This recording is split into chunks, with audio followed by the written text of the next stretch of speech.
8, Helen's Legacy, Samanga Kamala.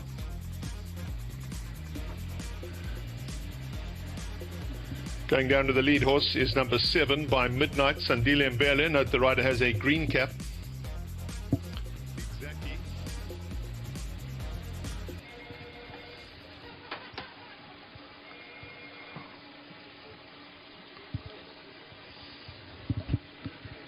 11 is Venus de Milo, Leon Tarantel.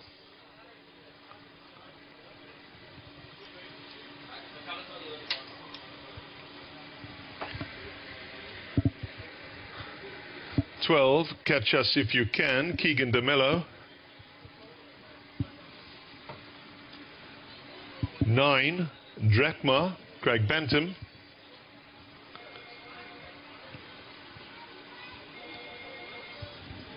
10, Electric Fields, Ozzie Noach.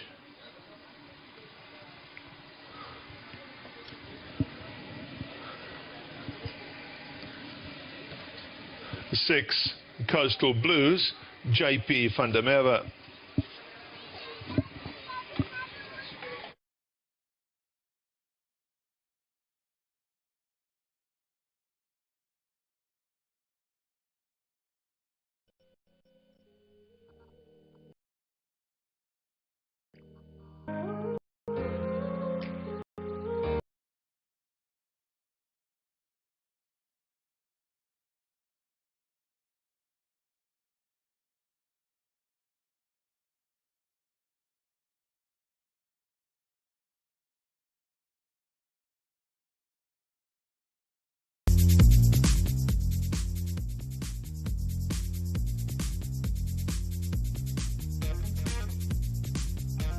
Winners box yet, but certainly pretty consistent.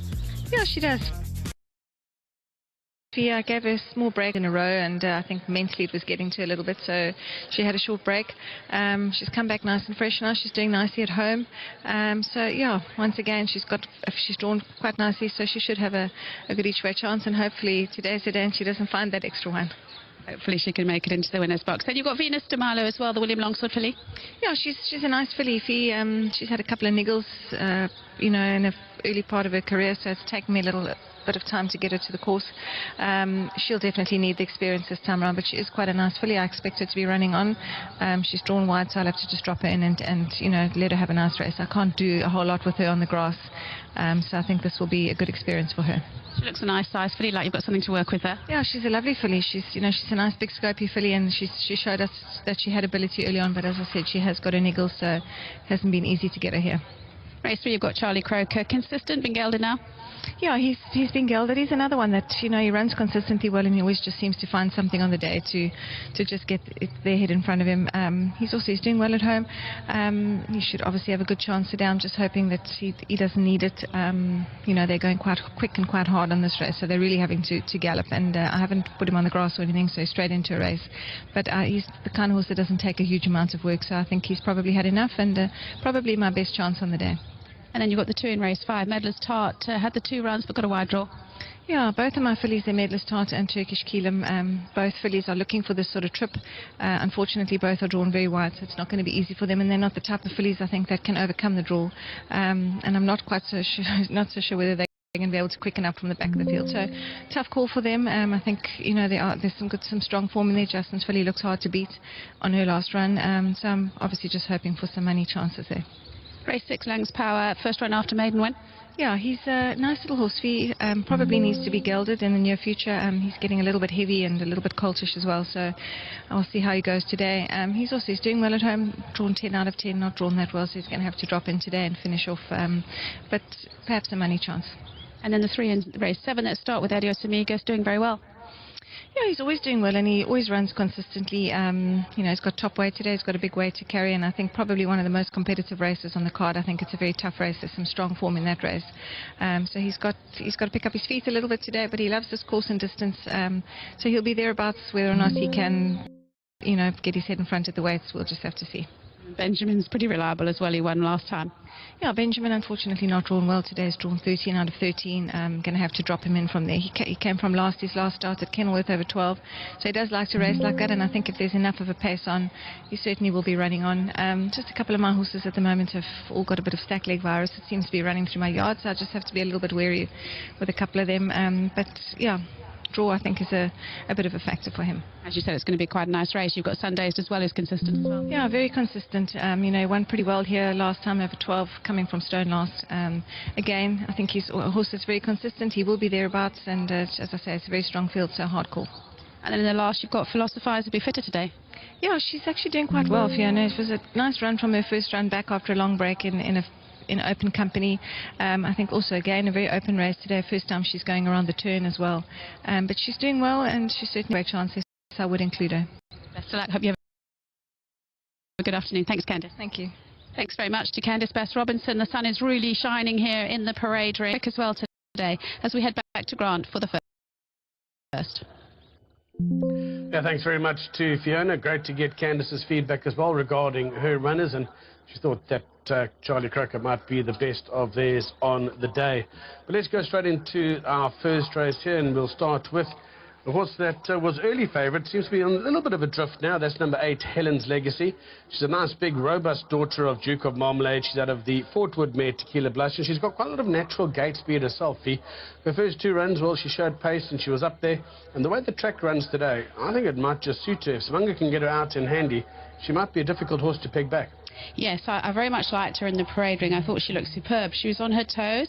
I did manage to go and chat to the connections, and the trainer says she's been to Durbanville and she's had a gallop here, so that's good to know. He said that she should manage the track well, and they obviously think she's got a good chance. She's got super form, hasn't she, and a good rider as well. So I think there's a lot to like about her today. I certainly liked her in the parade ring. And, you know, for Mike Stewart's yard, who's on the beach, I thought she's got an amazing coat considering. She does. She does look amazing, because some of his horses sometimes look a little bit rough with wintry coats, but no, she's a standout, actually. She looks superb today. All right, let's move on to Candice's runner, Country Time. I know you chatted to her now as well. Consistent. She notched up the 3 seconds in a row and then 2 fourths. And again, you've got to think that she reproduces some of those earlier runs where she ran second to the likes of Palo Queen. She'll be a runner. Yeah, she's certainly got the ability and been ultra consistent, hasn't she? She looks superb today. Candice says she's given a little bit of time off since that last run, so hopefully she'll be a little bit fresher. She's not got a bad draw, so today just could be her day. Well, looks like they're loading up. A quick chat about St. Kitts from the Snaith Yard. They think that this one might have an improved chance today and a nice each-way prospect. How did she look? I liked her very much. I thought she looked very well. I thought she went down well as well, and she's got the blinkers on now as well. All right, John, up to you. They have started the loading process. Thanks, Grant. Loading up for race number 1. This is the Hollywood Bets. Durbanville welcomes you. Maiden special weights for fillies and mares. It's a sprint over 1,000 metres. Currently working on By Midnight. That one has the green cap. She goes in. Red Sash, the next to face up. First time at the races. Coastal Blues has gone in. Electric Fields. Red Sash now ready. Leaves us 4 to load.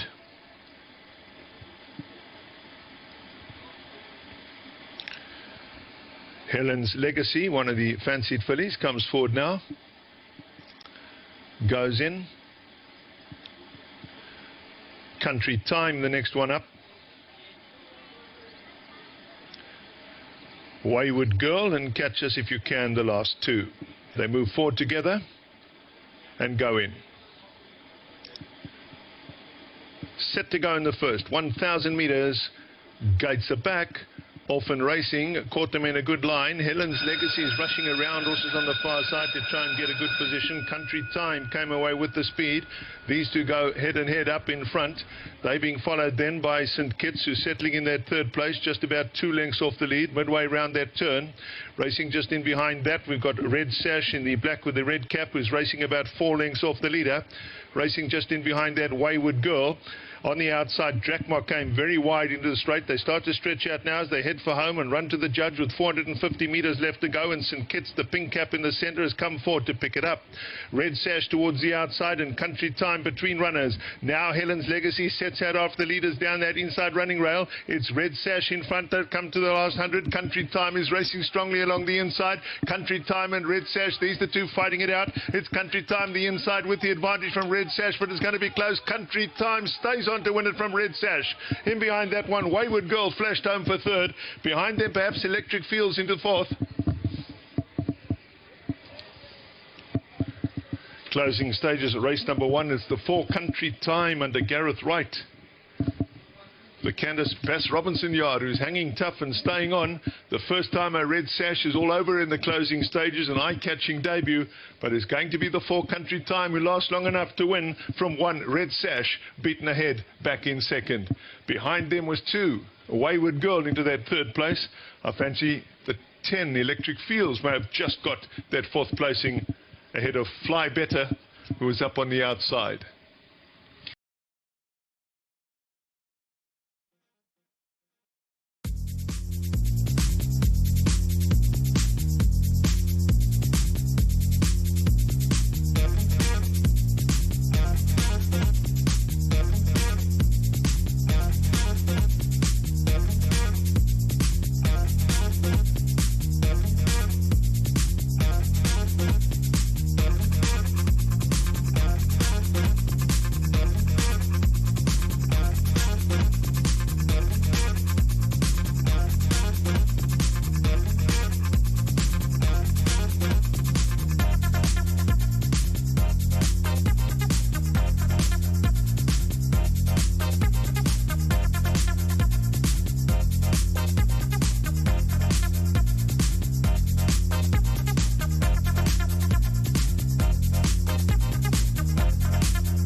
companion first, and that's number 2, Procalpa. This is a 3-year-old daughter of Vercingetorix. She's out of a Candy Strut, and in that she's had a third, a first, a second, and last time out a 7th. That was just 80 days ago on the soft. She'll be much more at home on this type of ground, and I think Craig Zaki will probably also have a little bit of an outside shout here. Yeah, just being ponied down to the start. She looked really well in the parade ring. She's actually a beautiful looking filly by Vercingetorix. Again, she's on her toes. She looked really well. For me, I'm going with a 1, 2, 3 for Justin. 3 lovely fillies. They look the ones. So you're going a 1, 2, 3, but not necessarily in that I'm order. actually going 3, 1, 2, but yeah, I think his 3 fillies look the ones. Well, let's chat about number 3, Quintus Light, 4-year-old. She's taking on these 2 3-year-olds, and the weight, in terms of the graduation plate conditions, well, she's not going to be too badly off here. Quintus Light comes into the race with a really good second last time out behind Master Starter. In fact, most of her runs, her last 3 runs, were in KZN. Form here was also decent. She beat Whoa, Whoa, Whoa. Now, that's no mean feat. And then she also ran a very good second behind Mercury Rising. So you've got to think, if she brings that type of form here, she's going to be very difficult to beat. She does look the one, doesn't she? I thought she went down really, really well. It's good to have Richard back in town after his break. And yeah, she does look the one. But as I said, have a little bit of caution towards number 1 as well, being right there.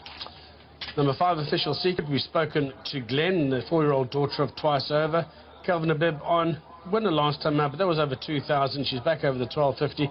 Clearly he's going to be on the sharp side for her, but as you heard from Glenn, with the new race cape scheme, well, to get the horse here to have that run and beat one home, she's going to get herself 2,500 rand. So certainly worth bringing her to the track. Number 6, Catalaya. Interesting run of this, because we actually don't really know how good she is. She hasn't done too much wrong. She ran a decent race first time out. Her next time out, she improved a little bit, and then she really did improve, and she absolutely trotted up. Bit of a wide draw in terms of a smallish field. I don't think that's going to prove any problem today over the 1250, but how good is she? Well, that said, I think we'll obviously know more today. She could be a surprise, couldn't she, here? Because the way she won that maiden was pretty impressive.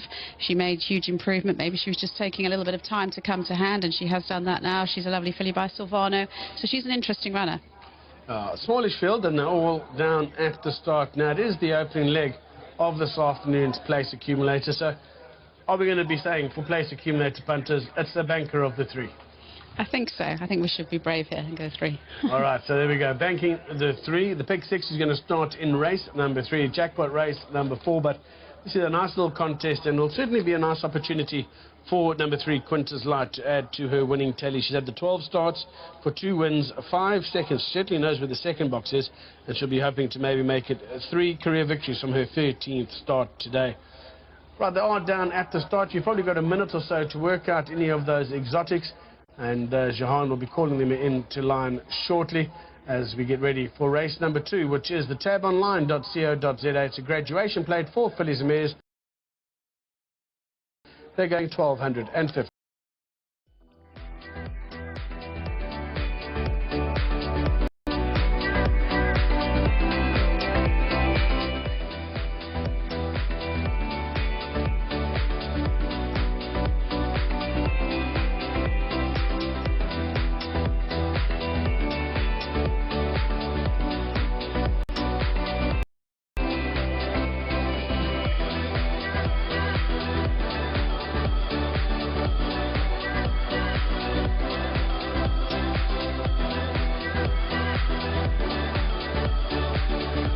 Race number 2. This is the www.tabonline.co.za graduation plate for fillies and mares. They go 1,250 meters. Procalpa is the first one to go in. Official Secret now stands ready. Quintus Light, the next one up. The black cap of Catalaya, and then Ciao Bella to complete the lineup. Ciao Bella goes in. All set now, 1,250 meters. Gates are back. Orphan Racing. Official Secret was a little slow into stride, and Catalaya was also a little slow when the starter said go. Quintus Light responded well though. She goes up to lead early, kept company by Pucalpa along the inside, who settles back in second. Then Catalaya, after a sluggish start, has made progress to go up and race in third. Ciao Bello, the grey, races back in that fourth placing and about 4 lengths off the lead. And Official Secret is the trailer. Midway round the turn, and Quintus Light is on the lead as they went past the 800-metre mark. She has a good advantage, leads it by 3. Pucalpa is racing back in second. Then the Black Cup of Catalaya, who's at her girth, racing in third. Ciao Bella behind these, races in fourth. And Official Secret is the trailer.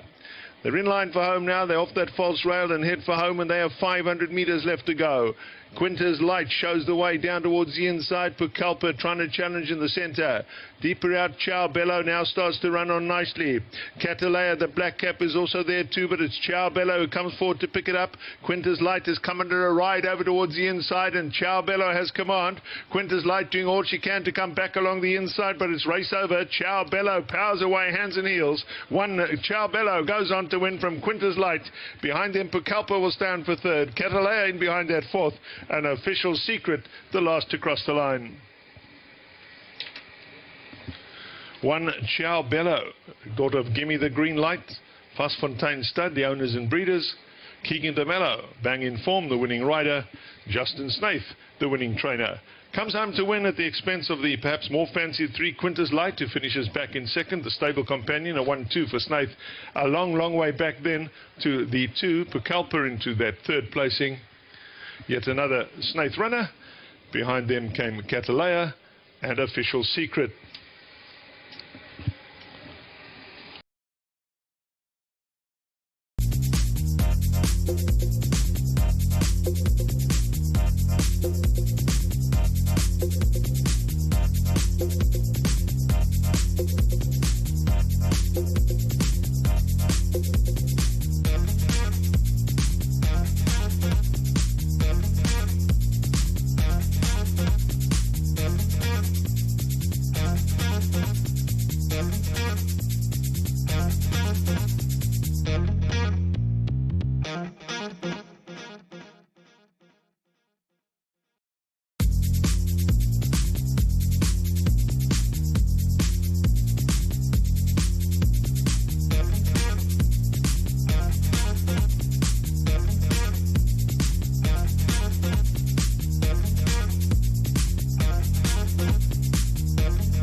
you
horse. Not the biggest around, but he looked well today. So if there's nothing sparkling in the race, he would have a small chance, I suppose, yeah. I thought they both went down very, very well. Race 4, you've got contiguous two. There's going to be a big improvement from this horse. You know, I've got a lot of high hopes for him in the season, and he's come on well at work. His work's been terrific at home, so I think he'll run a good race. And Space Explorer's had the 2 runs. You got the blinkers on today? Yeah, he's been very disappointing. I mean, his work at home is pretty good, and we put the blinkers on just to see. You know, we'll just reserve judgment on him. Race 5, Dream Spirit got the blinkers on as well. He's had the 4 runs. Yeah, you know, this is far too short for her. She was in a 2,000-meter race. Unfortunately, it was scrapped due to lack of runners, so we just had to give her a run in a 1,600, and I put the blinkers on her just to make her concentrate. So, you know, I'm hoping she could sneak into a place. And then race 6, Captain's World, coming off a rest. Yeah, he's going to need the run badly. You know, he had quite a bad injury, and he's just coming back. We just want him to come back in one piece. Colonial Gold, good win last time out.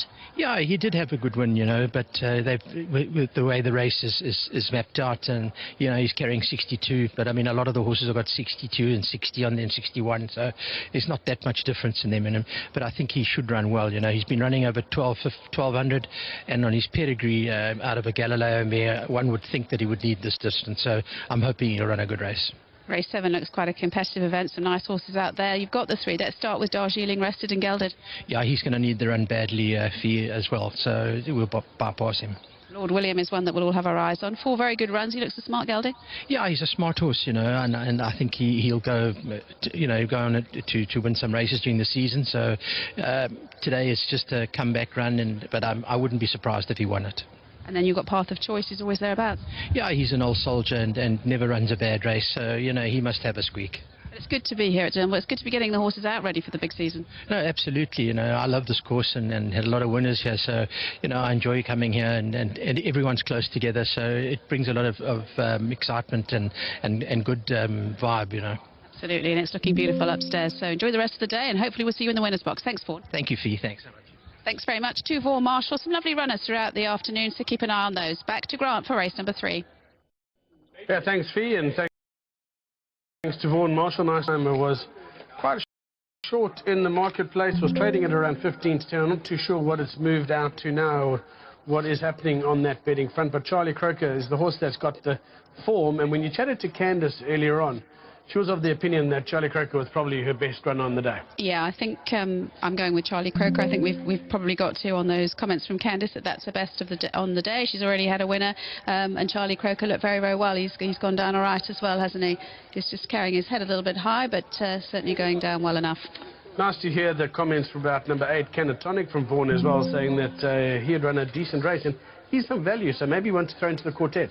I think he's a very interesting runner with the blinkers on now as well. I thought he went to post very nicely. I know I keep repeating this, but Vaughan's 2 horses went down very well, didn't they? So I think he could be, yeah, a very interesting runner with those blinkers on. He's not been too far away on his last starts. Yeah, moved down very nicely indeed, and I wouldn't be leaving him out of any of your play.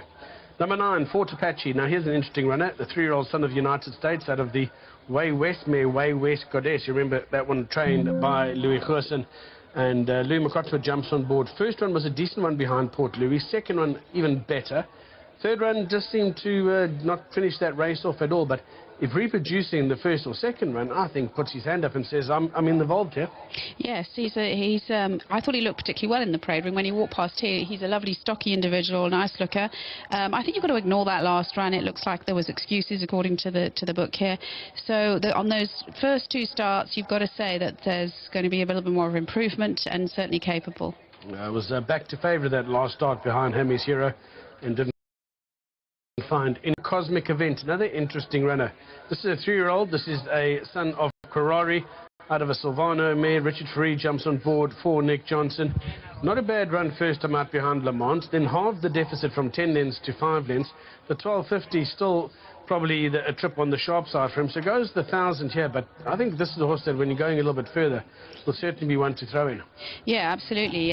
He's coming from off a break and obviously being gelded, and he's also got a wide draw, so he hasn't really got too much in his favour, but hopefully he'll come on from today's run. He's certainly a nice looking individual, but yeah, he hasn't got the draw on his side today, but hopefully after a run back he'll be all right, but he looked really well.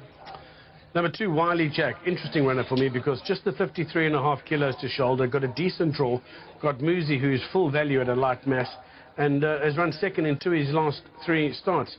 I think this is a horse that got quite a lot of appeal at a decent price. Yeah, good jockey on board, good draw, always thereabouts. For Willie Coe, coming from out at Morningstar on the farm, but he looked well and he looked fit enough. Up to you, Johan. Opening leg of the pick 6. Race number 3 is the Race Cape powered by Hollywood Bets maiden special weights over 1,000 meters. Field loading up. Wiley Jack, the next one to move forward. Georgie George going in.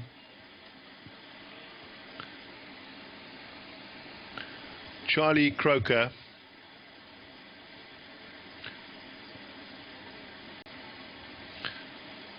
Canatonic in the green, the next to come forward. Now racing in blinkers. A Love in Winter.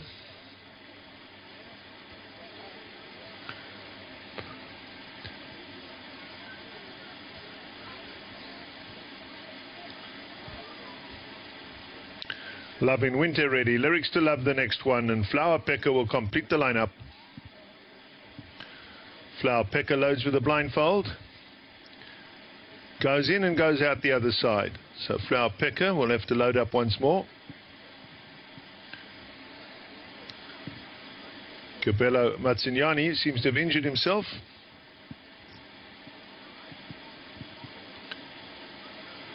So we have a delay, an injured rider.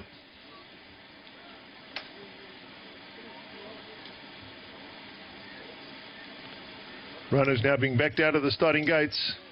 There will be a delay. We have a rider injured down at the start. Flower Pecker's rider Cabello Mazzignani injured in the gates.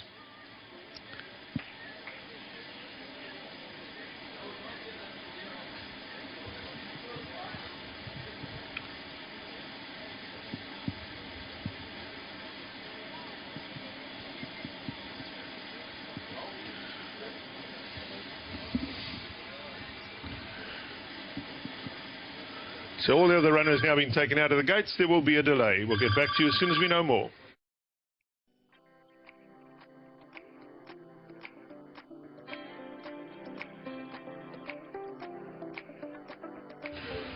So just to confirm a delay before the off of race 3, Cabello Mazzignani injured in the starting gates. The paramedics are attending to him. The other runners have been taken out of the starting gates. So we have a delay before the off of race number 3.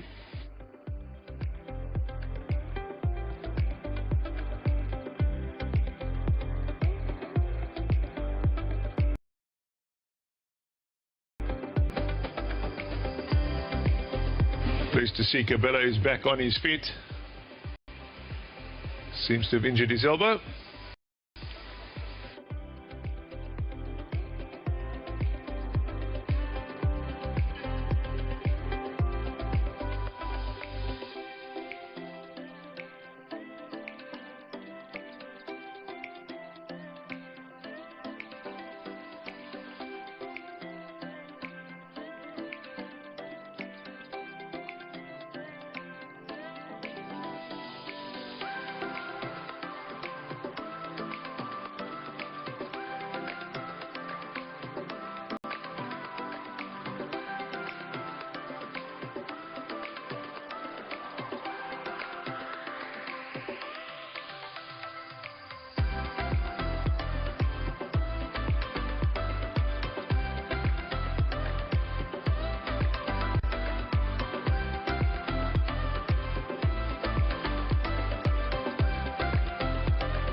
Well, the runners are starting to load once again.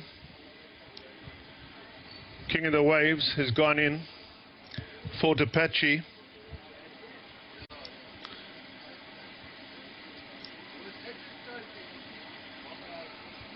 Georgie George.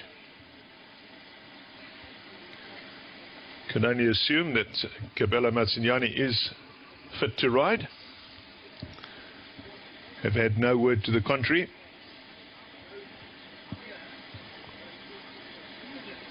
Wiley Jack has gone in. Charlie Croker can confirm that Flower Pecker will be taking part, because Cabela has remounted. As Canatonic goes in, Love in Winter, Lyrics to Love, and Flower Pecker once again will be the last to load up.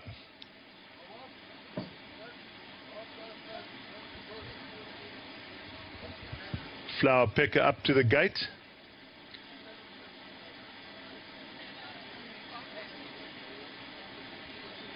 Going in, and comes out the front again. Sure, the starter will lose patience now with the 3 Flower Pecker.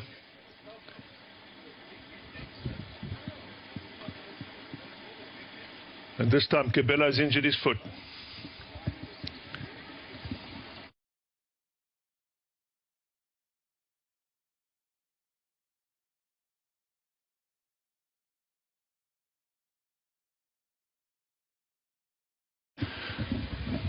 The 3 has been withdrawn. Please note 3 Flower Pecker withdrawn down at the starting gates. Horse number 3 Flower Pecker. The rest are ready to go. 3 is a non-runner. Gates are back, and off that time they get away to a perfect beginning. Pushing forward on the far side, Fort Apache is going up to race handy early on. Also going up handy is Wiley Jack along the inside. Lyrics to Love is there too, racing back in that 3rd placing. They're being followed then by Love in Winter, corner in 4th place and about 4 lengths off the leader. In behind that one, Charlie Croker has 5 lengths to find on them. Georgie George racing just in behind that as they spin in the stretch now and head for home. They race down towards the final 450 metres, and Fort Apache is out on the lead. That's the one they got to get to. Wiley Jack down at the rail is closest to that one. In the centre, Lyrics to Love is there too. Charlie Croker now slips through between runners and starting to make good progress. Joy in Winter, Love in Winter up towards the outside is also right there, and it's Love in Winter who's picked it up. Down towards the inside, Charlie Croker is trying hard, but Love in Winter is full of running and drawing away in the closing stages. Love in Winter, first time at the races, oh so impressive, wins comfortably. Tight for second, Georgie George maybe up on the outside, ahead of Charlie Croker. Back towards the inside, will finish back in 3rd. Love in Winter, horse number 5, Samunga Kamala, teaming up for Vaughan Marshall, first time at the races for this son of What a Winter, and he powers home to win, and to win quite comfortably in the end. 5 Love in Winter, a comfortable winner. Up the outside, 7 Georgie George will get up for that 2nd placing. Behind them towards the inside, the 4 Charlie Croker finishes 3rd, and then 8 Canatonic will just snatch that 4th placing. Wiley Jack never went through his effort, he was next. Lyrics to Love faded out of it too. Behind them came Cosmic Event, who was never sighted. Further back then,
Spirit of Savannah looked fantastic in the parade ring there, and you got the right jockey on as well. Yeah, definitely. But he looked well.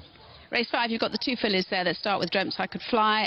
Improved her last start? She's improved with each start piece. I'm just hoping for further improvement today, and I think she'll be running a good race today. You've got Lady of Gold in there as well. She's had the 3 runs, and you're up to the mile. I was disappointed with her last run. She had a good race the race before, and then I was very disappointed with her last run. And she doesn't show you anything at work, so I'm just hoping she does improve today. And suit Durbanville? Yeah, it has been all suited, yeah. Thanks very much, David. Best of luck. Thank you, Fee. Best of luck to David Lilly from the Dean Canamere stable. As I said, 2 here in race number 4, Leadership and Spirit of Silvano, and they both looked really well and went down nicely. Back to Grant in the studio for race 4. Thanks to David and to Fiona. Race number 4, the Hollywood Bet Grooms Initiative. This is a maiden plate, 1,600 metres, and let's start directly with number 11. That is a horse representing Team Snaith, and this is Hawk Circle. So 3-year-old son of Silvana out of a Jetmaster mare, Jet Supreme, and cracking second behind Quartermain last time out. Raced in the colours of Nick Johnson and Nancy Hossack. Richard Free, widest draw, and I think if it wasn't for the fact of the widest draw here, I'd be probably fairly bullish that Hawk Circle would be a really good betting proposition. Yes, I think despite this, I think I'm sure Richard will have a plan if he can get over from that draw. I think he does look a smart sort, very nice looking, big Silvano. I think Richard will have a plan up his sleeve, and I think he'll still make a good account of himself. Very nice looking individual. Leadership, let's touch on him quickly. I know you spoke to Dave. Master of My Fate, 3-year-old Grant Bird jumps on board, also the wide draw, but Also, it's got some fair form and showed quite a lot of pace last time out, and I think we'll be crying out for this trip. Yes, I thought both of the Dean Canham stables looked immaculate in the parade ring, looked really well, looked really fit. And he does look to be an improving sort that's just going to get better as he goes a bit further, I think. Right, a runner that certainly looks to tick quite a few boxes is number 5, Alez Maurice. This is the 3-year-old son of Dynasty out of the Jalad mare, My Guiding Star. Cracking run first time out, wasn't a bad debut at all, but second start was doing everything and closing in fast behind Masterful Guy. I think this is a horse that could take a power beating now. I think so too, and looking at him in the parade ring, he's a really, really nice looking son of Dynasty. He's a lovely big horse. He just sort of stood out a bit. You know, he's got a bit of class about him. So, very progressive individual. As you said, very good second last time out, staying on really well. So I think there's more to come today. Another runner that caught my eye in the ring was Vaughan Marshall's number 3, Contiguous. 3-year-old son of William Longsword out of a Giant's Causeway mare. Samanga Kamala gets gate 3 to jump from. 3 starts, 2 seconds, and that 7th behind Royal Aussie. That's no slouch effort either. Again, got to be one that you got to throw into the play, and even went down quite nicely, not giving too much away. Yeah, lovely big horse, as most of the William Longswords are. Looked fantastic, and had those 2 seconds, I think, an improver. Right, they are starting to load up. Jahan, over to you. Thanks, Grant. They're loading up for race 4. This is the Hollywood Bets Grooms Initiative maiden plate, 1,600 metres. Ale Maurice has just gone in. Leadership, the next one up. William the First. Downing 7. Right as the blue cap.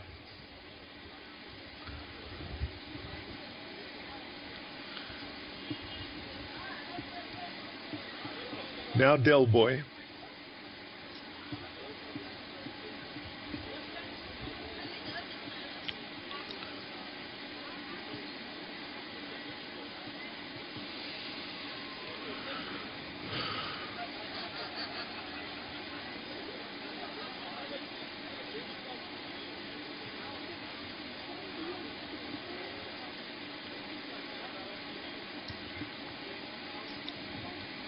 Last Storm. Contiguous. Contiguous rears and backs away.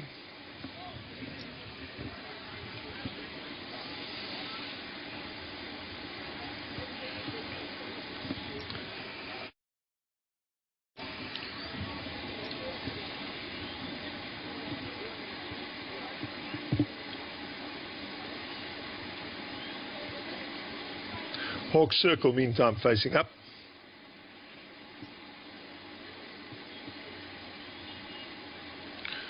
Contiguous, meantime, has got himself quite worked up.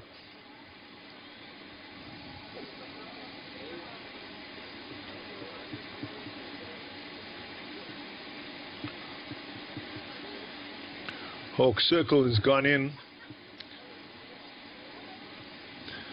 Samanga Kamala has dismounted from Contiguous. He's waiting for him at the starting gates.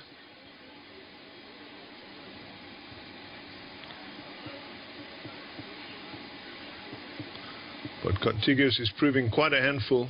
He's backed right away from the gate.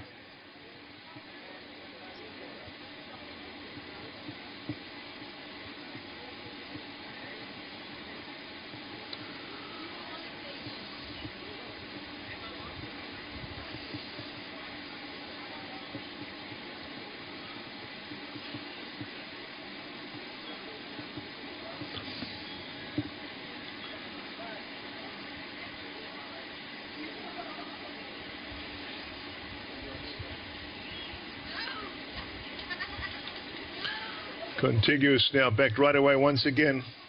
Going to try with a blindfold.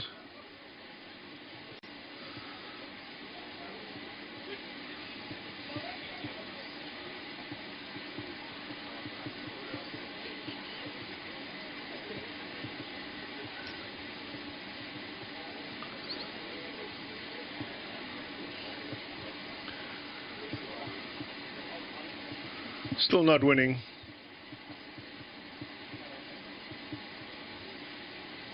Now the blindfold comes off.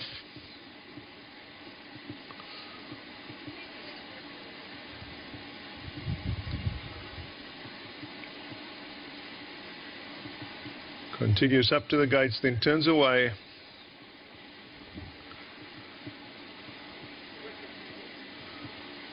Surely time is now up.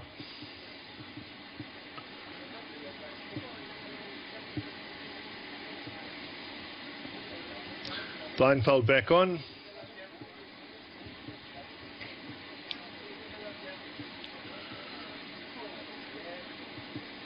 Contiguous up to the gates. Some minute ago Kamala mounts up. And finally he goes in.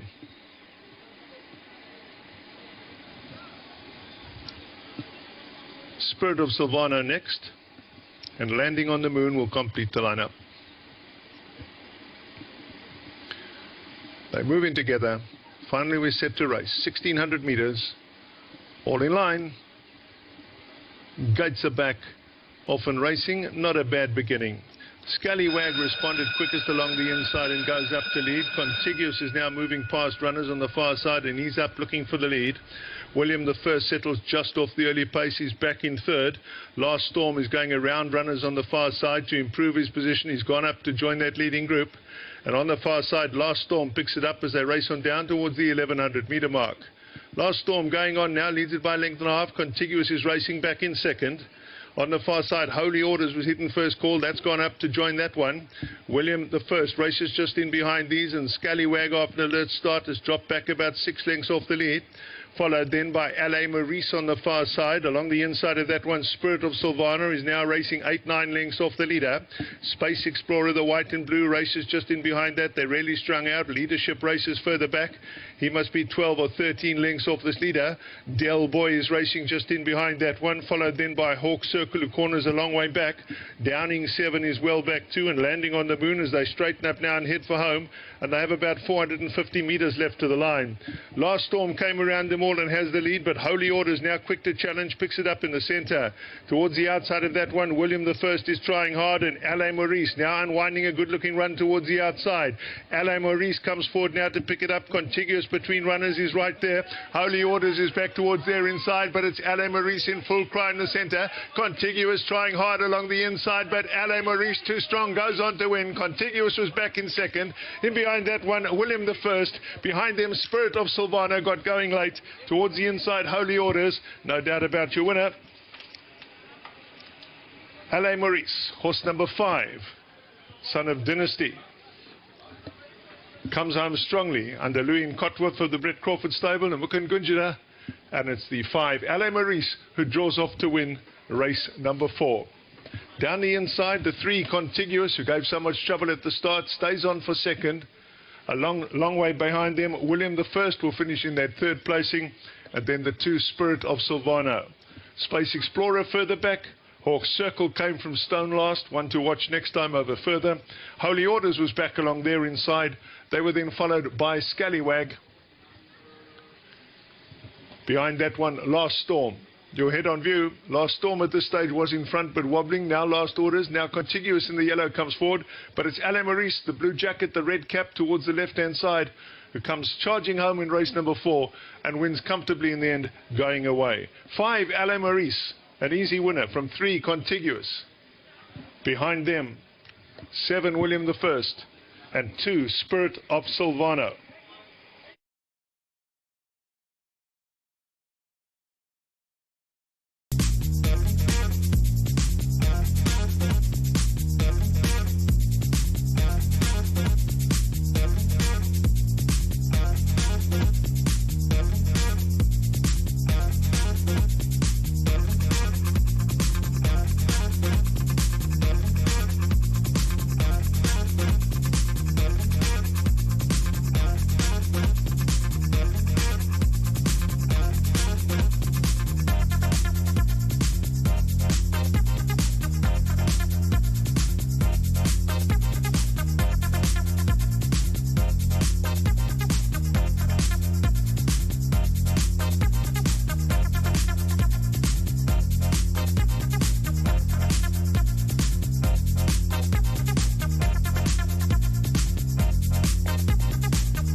With very similar form lines.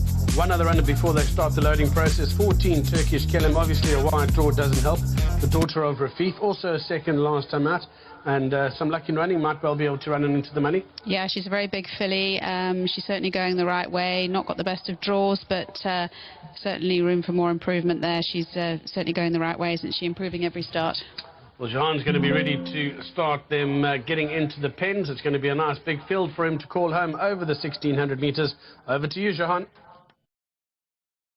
Thanks, Grant. They're about to start loading for race number 5. It's the www.hollywoodbets.net maiden plate, fillies and mares. They go 1,600 metres.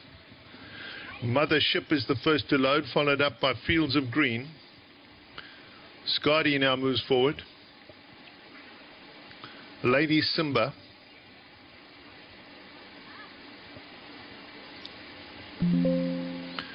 Fallow and Cora. Lady of Gold.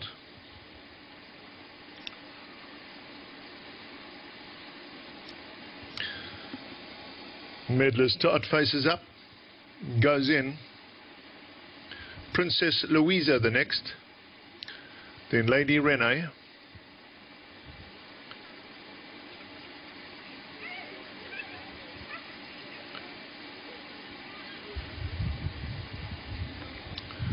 Dream Spirit. Turkish Kellem, drawn towards the outside. Dreamt I Could Fly now going in. Then Happy Chance. And Love Rules will complete the lineup.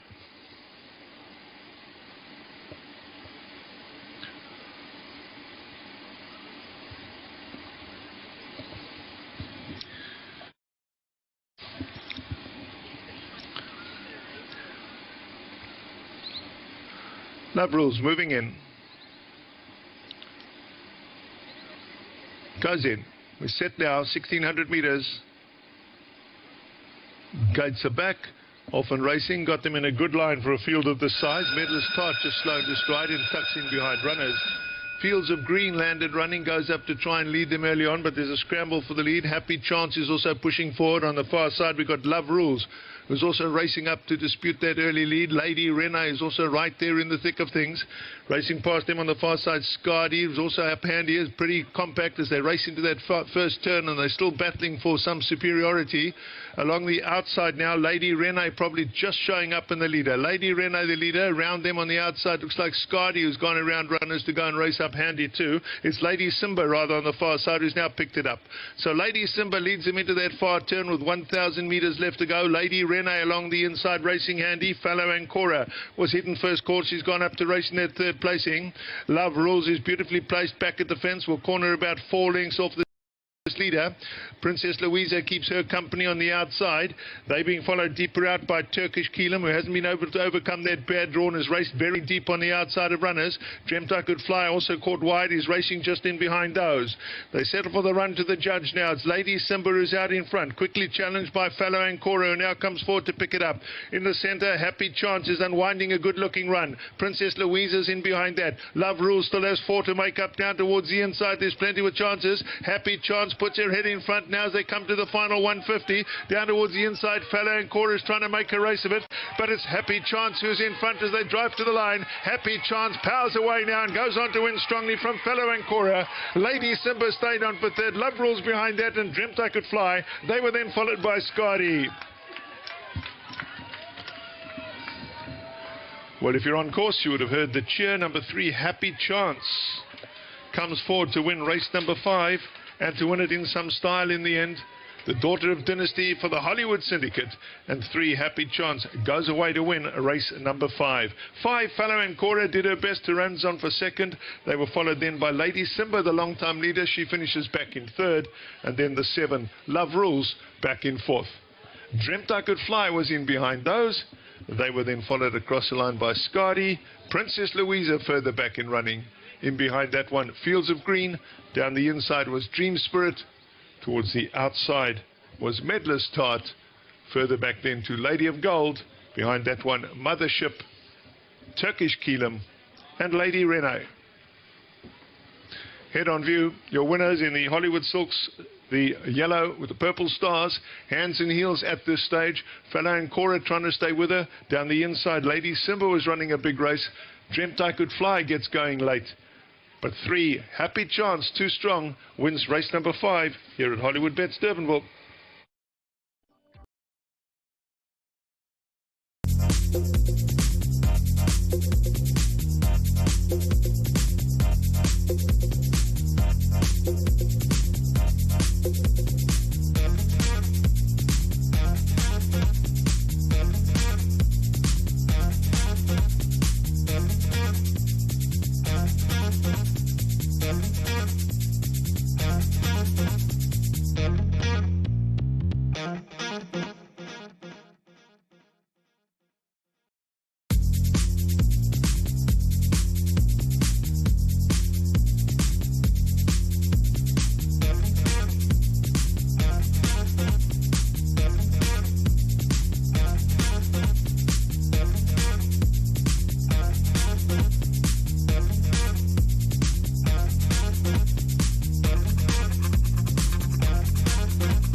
Helen's Legacy was obviously a big disappointment in the first, but I believe she probably knocked herself in the race and come back 100%. Yeah, she returned very low, near 4 in the joint, so she's going to be off for a good while. So, and I think the fact she still ran 6 lengths off is a credit to her. Absolutely. Well, best of luck here. Hope the luck turns around for the day. Thanks, Robert. Thank you. Thanks very much to Robert Barrett from the Mike Stewart stable. They've got Fort Red here. Back to Grant for race 6. Yeah, thanks very much to Robert, and yeah, hopefully his form does turn around. They've had a little bit of a up and down day, to say the least, but they've got a chance here, and what he did point out is 100% correct. Fort Red decides to run when Fort Red wants to. He doesn't need Robert or Mike or anyone to tell him. On the day he pitches up here and decides to put it together, well, he seldom gets that wrong, but he's got a toughish field here. But some of the fancied runners, like number 1 Colonial Goldfee, I really like this horse. I thought he won with a lot in hand that last time out. He's got pole position. The 62 kilos is a little bit of a concern, but I think this is a horse that's going places. Yeah, and he, although he hasn't run since July, he looks so fit in the parade ring. He's a real little lean machine. He's by gold standard. He looked really racy and fit today. He's got Samunga up, who rode a nice winner earlier for Vaughan.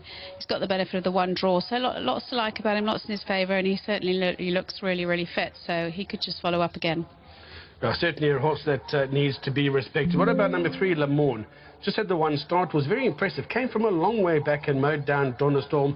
We don't know the strength of that actual race, but he could only win it, and he did it with some style. Yeah, lovely looking son of Futura, and yeah, very impressive debut winner. So we just got to keep an eye on him and see what he's all about today. But I'm certainly putting him in my selections because he was pretty green on that occasion, and he still won. So it was a good win with merit. So, and he's drawn well as well, and they seem to be the stable in form today as well. Yeah, I was pretty impressed with that win, I must say, when I was there on course. 4 is Inamorore. This is the 3-year-old son of Master of My Fate out of Silvano Mare. Richard Farid jumps on board, solid form. That second behind Yellow Porsche Road is a cracker.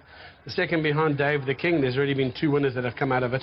And then he also accounted for Donnerstorm. So these 2 3-year-olds, there's not much separating them on that Donnerstorm run. And again, you've got to really like his chances from a nice draw. Yeah, lovely looking individual, fair draw, Richard up, progressive, going the right way. So yeah, absolutely got to like him as well. I've actually put him top of my selections, but it's going to be tough, isn't it? As you said, there's a few in it in the same sort of boat. I'm probably going between 4 and 3. Let's talk about number 10, Lang's Power. This is another interesting individual, the 3-year-old son of Vercingetorix. He's out of a Dominion Royal mare. He's stepping up to the 1400. Gareth Wright from the wide draw of 10. But again, his form line's decent. Michael Faraday, not a bad run. A couple of winners have come out of the Seeking, the 1 form line, and then he beat Captain Maurice. So there must be a bit of scope for improvement there. Yes, he's got the blinkers on. I think he's got the blinkers on again today. Won well with the blinkers on last time. They must have made a difference and just got him that 1 step ahead. But fair form, isn't he, from three starts. Not drawn the best, but I liked him in the parade ring. He's a nice son of Vercingetorix. It's quite a nice big sort. Certainly has to be respected as well. So those are the principal runners. It looks set that they should start loading up shortly. So let's hand up to Johan. Quick question, who's your first choice? I'm going with 4 to beat 3, and then I'm going with 1 Colonial Gold in as well. All right, 4 to beat 3. So we're in the camp of Inamorore to beat number 3, Le Morne. And then I've got a little sneak that number 1 Colonial Gold is going to be a massive runner here as well. So let's see how they fare. Up to you, Johan.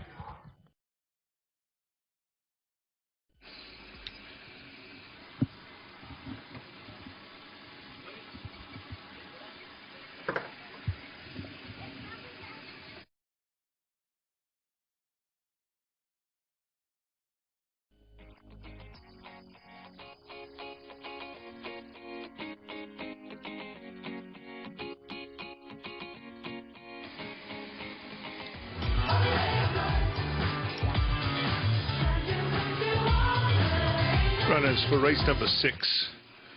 This is the Hollywood Bets Punters Challenge classified stakes over 1,400 meters. Have all arrived down at the gates.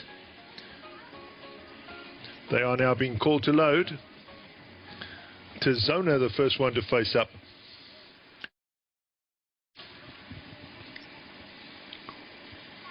Douglas now moves forward. A good year.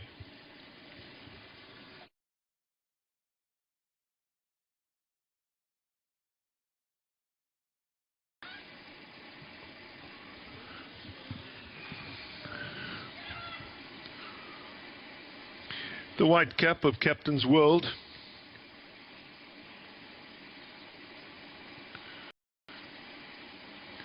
Inamorare goes in. Ford Red.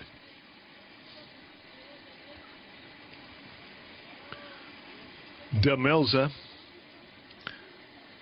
And Le Mans to complete the lineup.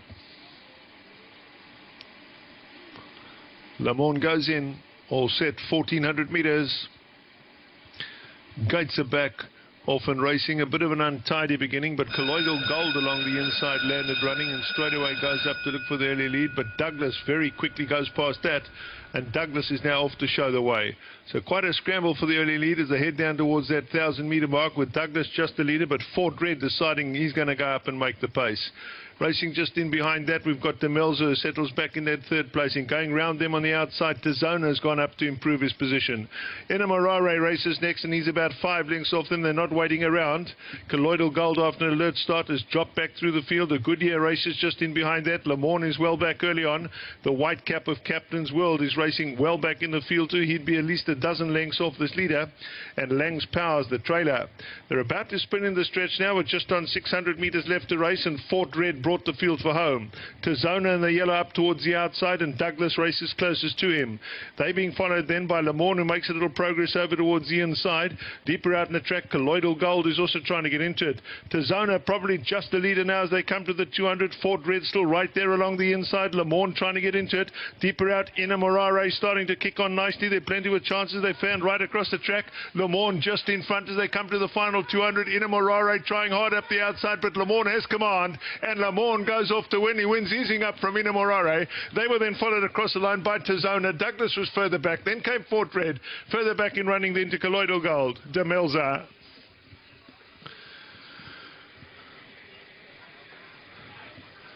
Horse number 3, Le Mans, unbeaten. Won his debut and wins again here and wins well, and obviously one with a bright future.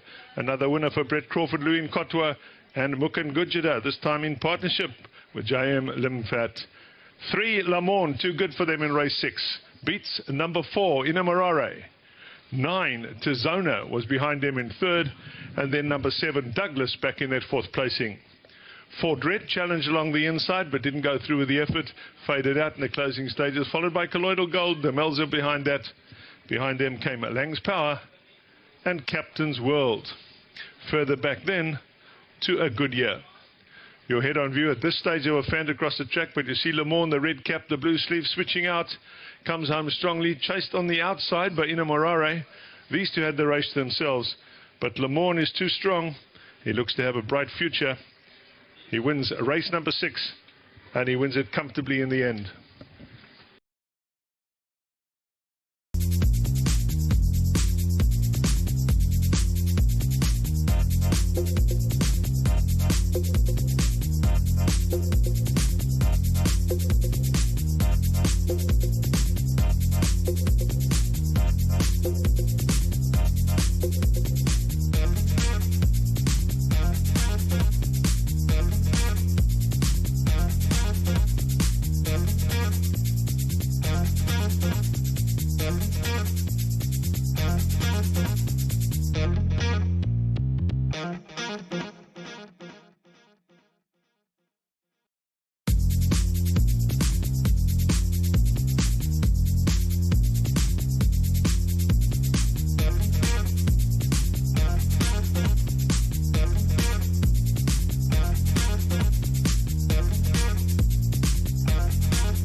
face against him.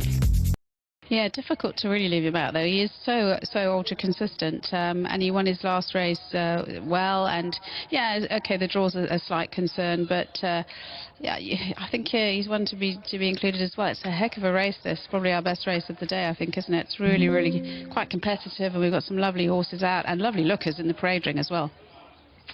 Yeah, so there's been a great vibe on course as well. And obviously, the bigger the field, the more interest there is. There's been great interaction. And there you've got some shots of people working and doing a bit of work while they're at the races. That's not a bad thing either. And the rest of them enjoying the hospitality. And I have to say, the catering and the bar service here now is out of the top drawer. So well done to all involved. And certainly I think a lot of people enjoying their racing. Gaudi's masterpiece. Let's talk about this fella now. Because Richard Freeze plus a half, 55 kilos from that decent draw of 3. Also ultra consistent, runs cracking races nearly every time it comes to the race course. Had those 2 average runs behind Solar Power and 2 FA, but after that, 4th, 3rd, 2nd, getting closer and closer, and was only that 1 length behind Royal Aussie. Got to be respected. Yeah, of late he's been in cracking form, hasn't he? He doesn't look the biggest of horses in the parade ring. There he is, going down. He's going down really, really well. Nice and relaxed, moving beautifully. He's got a good draw. Got to give him a chance on his current form and when he's running really well, isn't he? Yeah, absolutely. Now another runner that always gives of his best, and has been a little bit unlucky, to say the least, is the 4 Path of Choice. How many times does it look like he's going to get up and score his next when he was touched off by 2 FA, he was touched off by Silent War, and even touched off by Fair Advantage. And last time out, it wasn't a bad run either. JP van der Merwe, just 53.5 in a decent draw. I think he's value. He's another one that's difficult to really leave out. He does. I don't think he knows how to run a bad race. He always tries his heart out and runs a good one. He looks really well today. As I said, difficult to leave him out, and a fair draw. The Futurist is another one from the Crawford Yard, a 4-year-old son of Futura out of a black Minilouche mare, Louis Makotwa, on board. Now, he's won his last 2. He's won 3 from just 7. Again, he's a nice, strong, front-running type. You wouldn't want him to be dictating matters and kick clear because he might be difficult to peg back. Yeah, he's quite keen going to post, isn't he? He's quite a handful, but always difficult when you're bidding for a hat-trick to pull it off. But certainly 2 very good wins, and if he can follow up, it'll be marvellous. But he looked very well, just quite keen going to post, but that's probably him in any case. Number 6, Sundays, Candice Robinson and Gareth Wright, a winner of its last start, beating Fort Red, and ultra consistent, never looking at that form line. Very seldom runs a bad race. Yeah, another one that's consistent. I mean, it's so difficult, isn't it? It really is hard. I think, you know, we've obviously got our 2 cup standouts here, but after that, it's very, very difficult. I think, you know, it's going to be a very competitive finish, I think. We've got a lot of horses in the same boat that are ultra consistent, always try their best, and I'm hoping that we're going to have a really exciting race here. Hans Solo, you chatted to Glenn Cotson earlier on. He was of the opinion that this soldier would give another good account to himself. He's got top weight of 61, never easy. Got a decent draw though, and again, just looking at his form line, these are horses that have really competed well in the handicaps, and you can expect number 2, Han Solo, to run well again. I thought he looked terrific today in the parade ring. He really did look well. He had a super coat. He was bright. He looked super. And as you said, Glenn said, you know, he really has been a soldier. Another one that's super consistent and with a good draw. I think you've got to give him a big chance. I'm definitely putting him in my selections. They are loading up. Let's hand up to Jahan. Loading up, race 7, Cape Racing, mid-rated 90 handicap, 1,400 metres.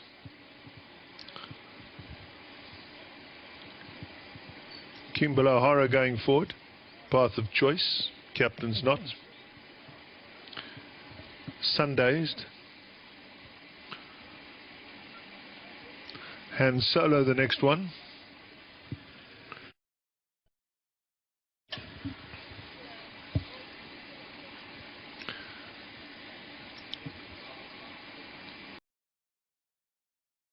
Geeling.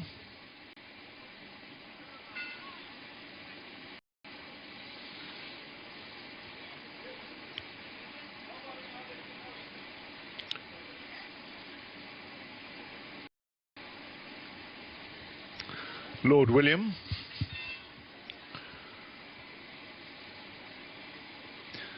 At My Command.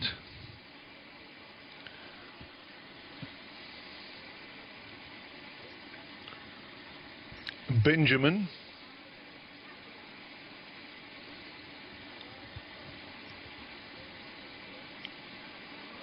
Benjamin backs away at the first attempt. Now moving forward. Adios Amigos will complete the lineup. Adios Amigos goes in. We're set to go. 1400 meters. Gates are back and away and racing. Kimberly O'Hara a little slow to stride, tucks in behind runners. Pushing forward early on. At My Command has the early lead. Along his outside, we've got Gowdy's Masterpiece who's gone up handy. Path of Choice around runners on the outside is also up, disputing the early running. Sundays has also gone up quite handy. Racing just in behind these, Han Solo. He's only about 3 lengths off the lead. They're very compact up front. Lord William is deep on the outside of those. They're followed by the Futurist, also caught a little wide outside of runners. Darjeeling back at the fence is only about 4 lengths off them. They really are very compact. Captain's Knot is racing in behind that, followed then by Kimberly O'Hara. Adios Amigos races in behind that one, about 3 parts of a length further back, and that leaves Benjamin at the back of the field, and 8 lengths would cover them. They're about to sprint into the stretch now. They have just on 600 meters left to go. Around the outside, Path of Choice just brought the field from home from At My Command along the inside. Racing just in behind that, Gowdy's Masterpiece is poised to have a crack at them. Down the inside, Han Solo. Deeper out into the final 300, and At My Command is the one they got to come and fetch. He's out in front. Han Solo trying hard, racing in behind that. Sundays is next, but At My Command is leading them a merry gallop as they come to the final 200 meters. And At My, by top weight, he's powering home. At My Command, comfortable in the end. From Han Solo, tight for third, maybe on the outside. Lord William just got up for snatch third from Path of Choice. Very tight for Minor Money, but absolutely no race here. Number 1, At My Command, far too strong for them. He wins race number 7, and he wins it in some style. Taking a look at the slow-mo, the 1 At My Command, he was pretty handy throughout, just about disputing the lead, took command at the top of the straight, and from then on it was race over. 1 At My Command by Karari out of Imperious Girl. Brett Crawford having an absolute red-letter day. Keegan DeMello, the winning rider this time. Kaya Stables, PDY Limited, the winning owners. Han Solo, beaten with every chance, back in second. Behind them up the outside, it does look like 8. Lord William has just snatched their third placing from 4 Path of Choice, who was back in 4th. Behind them, Captain's Knot. Of him, Gowdy's Masterpiece. Further back to Sundazed, the Futurist. Behind that one, Adios Amigos, Kimberly O'Hara, and Benjamin. Head on view. Your winner is second from the right-hand side. The yellow and black silks of Kaya Stables. Horse number 1, At My Command, powers home to win race number 7 here at the Hollywood Bets Durbanville circuit.